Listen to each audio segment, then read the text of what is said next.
Welcome, everybody. I hope you're enjoying the Global MedTech Regulatory Trends True Quality Summit series so far. We're excited to have you join this discussion on Swexit and Brexit. A few quick housekeeping items. This session is recorded. You will be able to access that recording and any slides that we share during the recording. Those will be on the Virtual Summit website following the event. For those of you who would like proof of your attendance as professional development, you can request an attendance certificate through the Greenlight Guru Academy. You'll find instructions on the Virtual Summit website for that, as well as in the follow-up email that we'll be sending afterwards. Finally, this session will run for about an hour. So if any questions come up throughout the presentation, please ask those in the chat. There's a little Q&A button. You can ask there.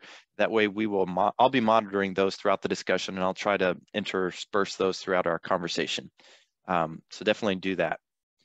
Okay, so getting into our presentation today, or our discussion, the EU has and will continue to change dramatically over the coming year. In this session, our two regulatory experts, Matthias and Patricia, will hopefully be able to unpack some of the implications that Britain and Switzerland are maybe experiencing, and what they're leaving the EU will have, what kind of impact that will have from a regulatory standpoint. So before we just dive into the topic, though, I want to give you an opportunity to introduce yourself. Let's start with you, Patricia. Would you like to give some introduction to yourself and your background? Yes, I'm Patricia West, and I'm working, I've got my own company that is medical device software and sterilization professionals. In short, that is MDSS Pro, and I'm working with Apotec. I'm doing mainly trainings and audits, and I've been working for notified bodies for more than 20 years now. Been in the area of medical device for about 25 years, and in fact, originally I come from the pharmaceutical industry, and when I've moved to the medical industry, medical device industry, I've never left it. That's great. Thank you for that. Matthias, if I'm pronouncing your name correctly, and correct me if I'm wrong. Yes, that's perfect. Thanks for giving me the opportunity at the end to talk about the Swexit implications from a Swiss perspective, of course. My name is Matthias Bissig. I'm a partner at IVDs since 2009. I have a mechanical engineering background, and I had my first contact with medical technology 20 years ago as development engineer and project manager. And since 2009, I'm working as a partner at IVDs, and I support customers on questions about quality management, risk management, biocompatibility, and product approvals. Let me give you some short examples. So what I did in the past was I was external head QM array in a startup with 4 employees, and we built the entire company from scratch, including sterile clean room facilities, clean room production for a 2B sterile device, including technical documentation and market approval. And I have other customers where I improved the ISO 13485 system and so on. But my focus is on small and mid-sized companies. And of course, since 2017, transition to MDR of QM systems and technical documentation takes a lot of my resources. And last year, on top of that, came the Swexit, which somehow adds an additional level of complexity for all economic operators who want to place their products on the Swiss market. So I think that's about my person, and I'm really looking forward to share my perspective about the Swexit with you during the following talk. Yeah, thank you so much. This is great. And I know there's a lot of interest in this subject. So let's go ahead and start with you. Can you give us a status update on Swexit and the status of that? Where are we today? Well, let me give you a short history of the political situation. The MDR has become fully applicable on May 2021. At exactly the same time, on the day, the negotiations between Switzerland and the European Union on the institutional framework agreement were broken off. And on the same day, the amended Swiss Medical Device Ordinance came into force. So complete change of regulatory landscape. And a few days later, this was followed by a notice to stakeholders by the European Commission. And that document stated that all existing CE certificates under MDD that were issued by a Swiss notified body are no longer recognized in the European Union. That was completely unplanned. Huh? Now, this is more than 1 year ago now. The current situation in Switzerland is as follows. The MDR is still the base. So the transition timelines for the European market also apply for the Swiss market. But there are some additional requirements regarding labeling of products and registration of economic operators. And when I think we will come to these details later on in the talk. When I have a look on Swiss legal manufacturers, we are currently seeing positive and negative consequences of this Swexit. On the positive side, there are companies that adapted really, really early to the MDR because the political uncertainties. And they have gone quite well through this transition and they're done. On the other side, there are companies who had to change unplanned their notified body last year. And some of them are still struggling due to this notified body change, even they're still under MDD. So we have both sides. And another effect that we recognize in Switzerland is that the companies change their approval strategy. So the approval on the US market is prioritized over an EU approval now by many manufacturers. In the past, it was pretty standard to start with an EU approval and then go to the US market. That's changing now. And what's also quite exciting in this context, there are two political initiatives in the Swiss parliament that are leading to the recognition of the FDA approval in Switzerland. So this is also supported by the Swiss MedTech Association. And in my opinion, that could be a win-win situation for Swiss MedTech industry, but as well for Swiss patients, because there would be more products available. Yeah. Okay. And so let me stop you for just a minute. So I want to go to Patricia because I do want to see how these could potentially work together or work against each other. But Patricia, can you give us kind of a similar status update on the state of Brexit and where we are today?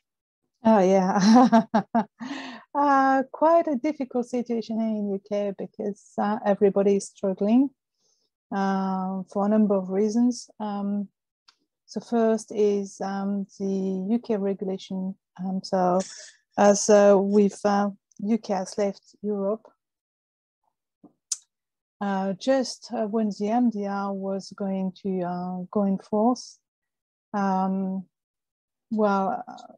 and UK didn't apply the MDR, so we are still with the MDD, which has been, I would say, modified, adapted with some additional requirements. Like for Switzerland, we've got additional requirements in terms of labeling, but also in terms of registration of the manufacturers and things like that. So we can see we've got a situation that is not easy for the manufacturers because they've got MDD and MDR at the same time, because Brexit has not been negotiated very well, I have to say, because in the mainland we've got MDD and in Northern of Ireland we've got MDR. So we've got quite a complex situation here. And the fact that we've got really a lack of resource at all levels. The manufacturers were preparing for the MDR.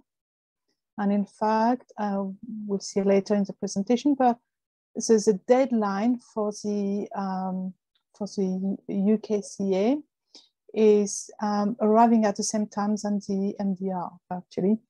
So manufacturers spend time, are investing in the MDR, and on top of that, they've got to deal with the UKCA, which is asking more resource, more time, and to maintain a file that is in compliance with a different regulation.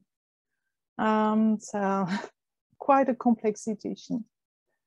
Okay, so it sounds like just kind of what Matthias was talking about as far as the Swiss notified bodies were no longer accepted. So I wonder, so can you talk a little bit about how the interaction between UK and Swiss is? So I mean, we kind of talk about in the broader European market, but are there overlapping or similar difficulties that each one is facing? What are your thoughts? And maybe we can start with Matthias, and then we'll kind of go back and forth. It's very difficult for me to tell about overlapping topics, because the medical device ordinance of Switzerland very much relates to the MDR. So in nearly every topic of it references to the MDR. So basically, in fact, we still have the requirements of the MDR. But from a political view, it was feasible that the Brexit made the political situation not easier for Switzerland, because the political positions were really hardened. So it made the situation more difficult. Don't take it personally. We know it wasn't you, Patricia, but what are your thoughts?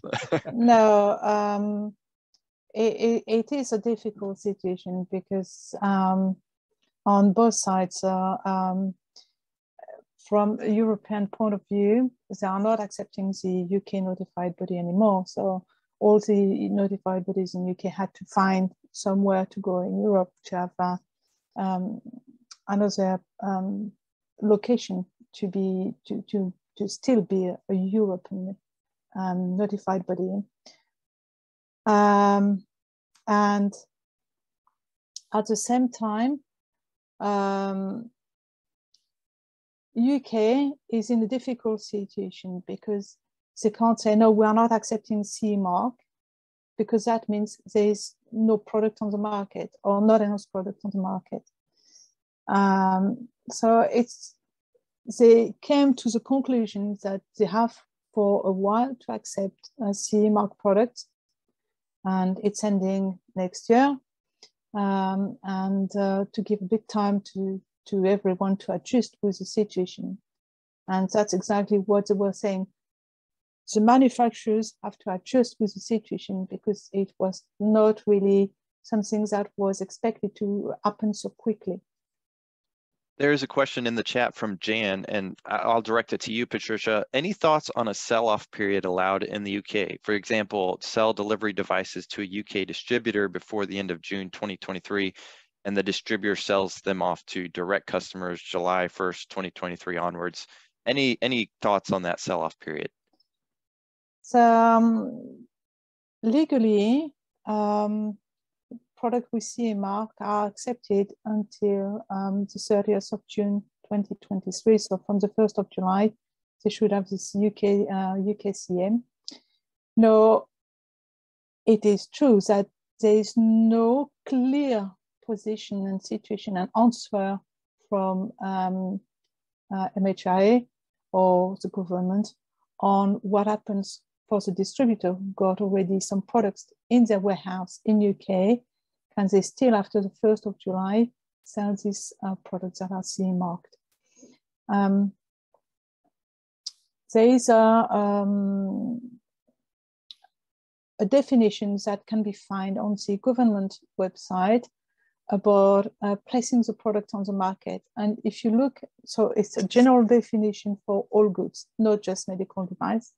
And if you look at the definition, in fact, it says that even if you are a distributor, it's considering the end user. So if you've got some products that you've got in your warehouse and you want to sell to the end user, it's considered as placing on the market. So it's not really 100% clear here. Okay. Okay. Well, thank you for weighing in as much as possible. We have another question, and I'll direct this one to Matthias. It's more from the Swiss side. How much success has been, how successful has the regulatory strategy been to change? Let me see if I'm reading this correctly. How successful have companies been with the regulatory strategy change at Swiss companies prioritizing the FDA US market entry first?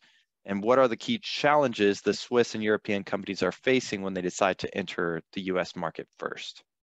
Well, 510K is not the problem. Of course, when you have to do a PMA, that's not so funny. But the 510K, it's not, the regulatory point is not the problem. It's just that it's in the first line regarding priority. First, you do USA, you collect clinical data, and then you go to Europe. I think for especially for smaller companies, the challenge is that they don't have a really good distribution network in the US. So it's for a lot of companies, they have focused on European market, and the US market is new somehow. So they need to build up the entire distribution net. But I consider that as the bigger challenge than starting with the 510K before the European approval. So. Okay. I have another question, more kind of along the lines of UK. This is from Shervin. At the start of next year, will the UK require product compliance testing, safety, and EMC to be performed in country for the UKCA mark application, or can we use an out-of-country test lab? No, there's nothing that says you have to use a test lab that is in the UK. So you can use a test lab that is outside of the UK. It's not a problem. And MHA is quite flexible about that. Okay. It's not a problem. All right. I think that's probably a comforting answer. For Switzerland, is there a similar database to Udamed, or can Udamed be used for devices on the Swiss market? No, Udamed can't be used.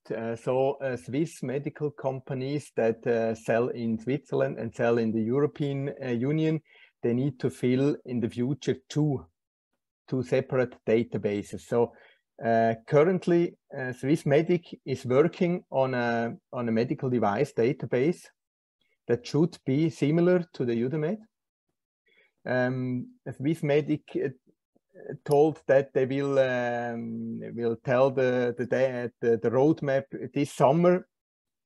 They haven't communicated their roadmap yet, but there will be a medical device database pendant to the Udamed, and you have to start registering the economic actors already now. Okay.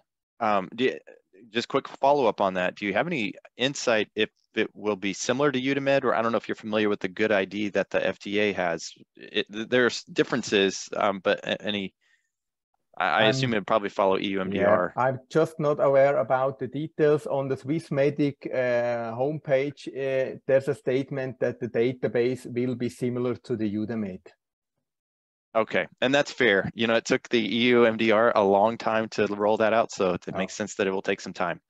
Okay, next question for Patricia. This is from Kathy. I heard currently there's only one notified body able to certify the new UKCA mark, and also hearing that the deadline for compliance of July 1st may be delayed. Do you have any insight on this? So there are currently 3 notified bodies for UKCA in UK, but only 2 for medical device, because the UL is only for IVD. So it is GS and BSI. So deadline, at the moment, everybody is hoping that is delayed, but there is nothing showing that it's going to be the case. Okay. Okay. The next question comes from Chowdaya, if I'm pronouncing that correctly, and kind of both UK and Swiss. So I'll maybe we'll start with Matthias. But the FDA approved products would let's see here. FDA approved products would be accepted in the EU region, UK, Swiss without any extra certification. Is that the case? If it is required, what kind of certification is required? I don't have any idea, but the discussion is just for Switzerland that is led currently in the parliament. So there are two initiatives that require that we accept FDA approved product in Switzerland. Does not affect the European Union at all. That would be just for Switzerland. Okay, say that one more time. What is the decision there, or there's no decision yet. So okay. The MedTech industry is pushing hard in that direction, and the politicians are pushing against that. Okay. So, it's a fight at the moment. Okay, understood. Patricia, you want to weigh in? There's at the moment in the current regulation is not recognized. So they need to have CE mark or to get so CE mark that is valid until the 1st of July next year, or they need to have a UKCA. Okay. This one's from Andres. What are plans in the UK regarding the IVDR and devices that were not medical devices under IVDD? They are currently offered as medical device in EU under IVDR, but as normal production in UK. Will this change? So I would say until now, it's still the the equivalent of the IVDD with additional requirements. There is something that is coming up because there are some talks about modifying the regulation for medical device and to be closer to the MDR and to the IVDR. Okay. And I want to kind of ask, since you both are working in your respective markets, likely with lots of different companies, I'm curious, what recommendations do you have for companies who are trying to build out their global regulatory strategy, maybe inside Switzerland or the UK, or maybe outside coming in? What recommendations do you have those companies? What are some specific challenges that this is the thing you need to be focusing on right now? Any thoughts? Maybe we can start with you, Matthias. Well, if a company is already on the US market, then I always recommend to start an approval on the US market, collect the data, the clinical data on the US market, and then later on start with the approval in the European Union. Okay. Patricia, what are your thoughts? Well, it's about the same really, because even if there are some close ties between US and UK, if the companies in US, they've got already some history on the device, they've built a file, and all the information they get from that, they can use it for the UK market. So, for example, on the clinical evaluation or on the testing, if it's done outside of UK, it doesn't impact. So all this data can be used really to build up the file in UK. In a more global approach, I would say what would be easier in terms of technical file, technical documentation, is to have something that is built up on the MDR or IVDR, because it's easier to go from the MDR to have some I would say specific requirements for UKCAs that you can adjust. Okay. And the other way around. That makes sense. That makes sense. You had mentioned some specific labeling requirements, Matthias. I wonder if you can talk a little bit about that. What are the specific labeling requirements for devices placed on the Swiss market? Yeah, well, First, you need to understand there are economic operators. Huh? So you have a manufacturer. You need to define an importer. You need to define a Swiss representative, the same as the EU representative. You need to define a PRRC for the Swiss representative, and you need to find the distributors in Switzerland. And for products that come from outside onto the Swiss market, you need to put the importer and the Swiss representative on the label or on documents accompanying the device. And this or and is depending on the product risk class. It's depending whether it's an MDD, AIMDD or MDR device. So it's quite a little bit complex. For which devices do I have to put the Swiss representative directly on the label? And for which devices is it enough if I list the Swiss representative on a document accompanying the device? The importer itself, it's enough if the importer is listed on a document accompanying the device. So for the importer, it's not necessary to be on the label, but for the Swiss representative, for some devices, it's required that it is on the label itself.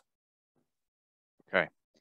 And Patricia, I'll ask you this question. So this one comes from the chat. This is from Stina.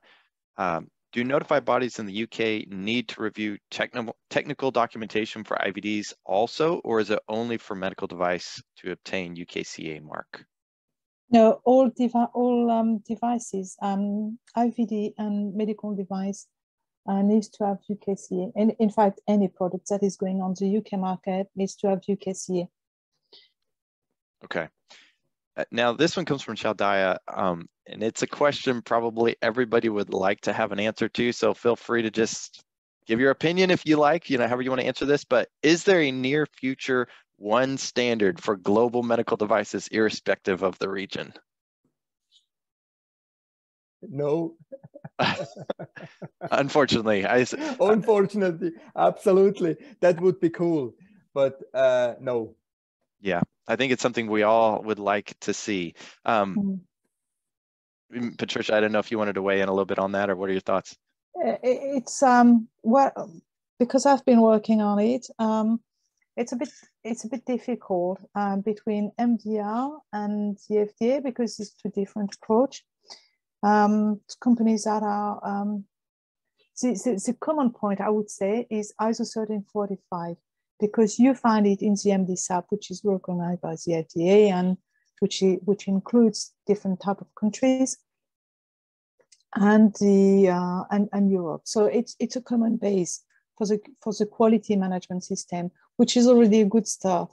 But in terms of technical documentation, there are some differences, and that's where we find different views and different approach.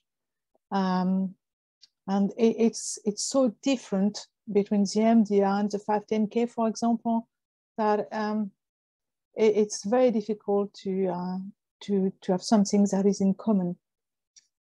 There are some documents you can reuse, but the approach is so different.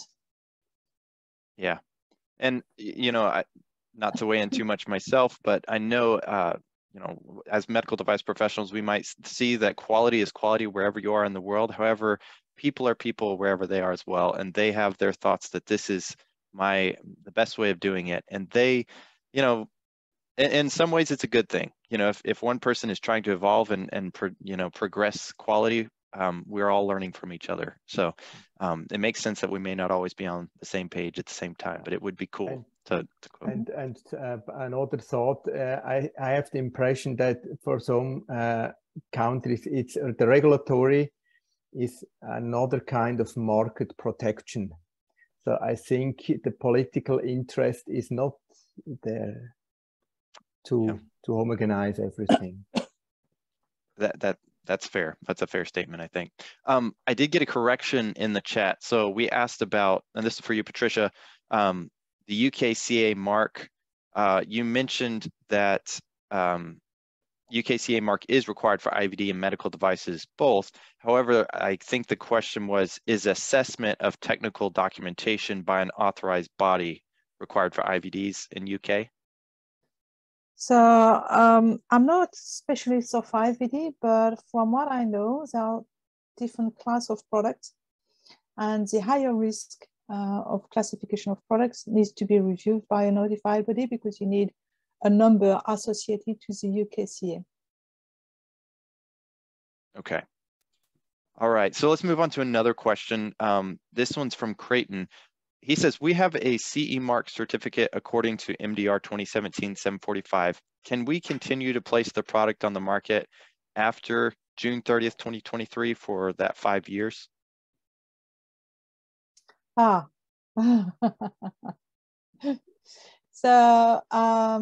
I think we are talking here about the consultation. That's one of the points of the consultation.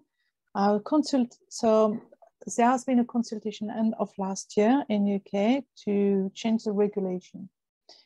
So the public was asked to give their opinion on what they think about what should change in the regulation.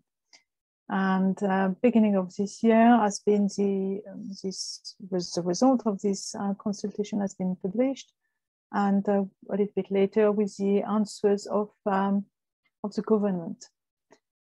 What we need to keep in mind is it's only a consultation. It's not a regulation yet, so the regulation has not changed yet. It might change between the time of the consultation and the time the regulation is published, because a lot of things can happen in between. And we also have some politicians deciding a number of things, and they can say, they can have some good proposal at the beginning. And in the end, we saw that with Brexit, in the end, is changing. So we need to be very careful with that. There is a proposal of a 5-year transition period indeed for the MDR certified products that is the government is thinking of, but at the moment it's not put in place, it's not in the regulation. So we need to be very careful with that. Okay. This is kind of if we zoom out a little bit, both for you, Matthias, and Patricia, but we'll start with you, Matthias. What does Swexit and Brexit mean for custom-made devices? Other than labeling changes and appointing an authorized representative, what other things does this impact? Well, the definition for custom-made devices is the same. So it's the same in the MDR, it's the same in the medical device ordinance in Switzerland, and Swissmedic is relying in their argumentation even to the MDCG's document. So it's basically, it's no difference in Switzerland. The definition is exactly the same, and the problems are exactly the same, because a lot of products fall out of the definition for custom made currently, and need a certification suddenly. So that's that causes some troubles at the moment, really. Yeah. Okay. All right. Great. Patricia, what are your thoughts? Well, the custom-made products, the definition is still the same as in the MDD. So there is no change from that point of view on the custom-made products. Okay. All right, that's good. Are there any things that are not being talked about when it comes to Swexit and Brexit? Things that, maybe you've seen in working with different companies that you feel are impacting companies that nobody's really talking about? Is there anything like that? Matthias, maybe we can start with you, I guess. Yeah, well, it's always talked about Brexit that Switzerland and UK are the only losers. I think that's not the case, because the Brexit affects also the European manufacturers, because the shortage of notified body is currently the main bottleneck, and this was made worse by the Brexit. And what's also not enough talked about is that smaller or financially less potent companies will be pushed out of the market by the MDR, not by the Brexit, by the MDR. And cost of medical device will increase dramatically. We have cases in Switzerland where the costs have increased by a factor of more than 10. Wow. And especially in small markets like Switzerland, there's a high risk of monopoles. I know from companies that is already part of their business model, that they are the only one that will fulfill the MDR requirement and will have the monopole. And that's not good for the patient at all. Yeah. Patricia, what are your thoughts? In fact, we've got a situation because the UKC is based mainly on the MDD requirements. That is quite comfortable, because manufacturers who are not ready with MDR are having an entry point in UK. So they've been complying with MDD all the time. They've got to comply with some additional requirements. Like Switzerland, the bottleneck is the notified bodies, because the two notified bodies that are approved at the moment don't have enough resource to take more clients. So it's a very difficult situation, very stressful for the manufacturers, because as they don't know if they will be able to place product on the market after the 1st of July next year. So it's kind of a stressful situation, but in terms of having a technical file in compliance with the requirement is not that difficult at the moment. And it's quite, so some manufacturers are thinking, well, in fact, I'm working on the MDR, but it would be easier to sell the product in UK because it's just MDD, or file is already ready. And we just have to have a UK representative, or if we are in UK, we've got our file ready, we've got to register the devices. So they find that easier, actually. And I want to ask you guys a question. So we see the bottleneck, we see where some of the issues are coming from, particularly the notified bodies and so forth. There's a couple different ways to approach that. You know, I, as a medical device professional, I might focus just, okay, well, I've just got to comply with these new regulations and I'm just going to sit down and do that. When you talk about the impact to the end user, however, you know, when you mentioned that, Matthias, the cost of goods, the monopoly and so forth, the potential that surgeons may not have additional options, you know, they're restricted in their options for whatever it is may be, whatever operation, that doesn't seem like something we should just blindly comply with. So I'm curious, what are your thoughts on how the industry can make a more positive impact? You know, we have almost 300 people on the line. What recommendations do you have? Like, are there people you can talk to, things you can do? I don't know. I'll just keep that broad. And what are your thoughts? And we'd start with you, I guess, Matthias, since I already called you out. It's a really, really good question. And I would be happy if I had a good answer to that, what the industry could do. I think the industry can sensibilize the politicians that there must be measures. For example, like there is a good survey report from MedTech Europe that reveals the difficulties caused by the MDR in the European Union. And I think the industry must try to get that message to the people who can make the right decisions, because technically we can't solve the bottleneck at the notified bodies. And if the notified bodies have to fulfill the requirements, they can't do anything about that in the short term. They don't have the qualified people. So it's in a short term, it's really difficult to find a solution. And I think it will come to the point where the solution needs to be defined by the politicians, because we just need some products. Yeah. Okay, Patricia, I want to hear what you have to say too. There is a strong lobbying of manufacturers in UK, because everybody is so worried that we are ending up with not enough devices or no device on the market after the 1st of July 2023. And it's really high risk here.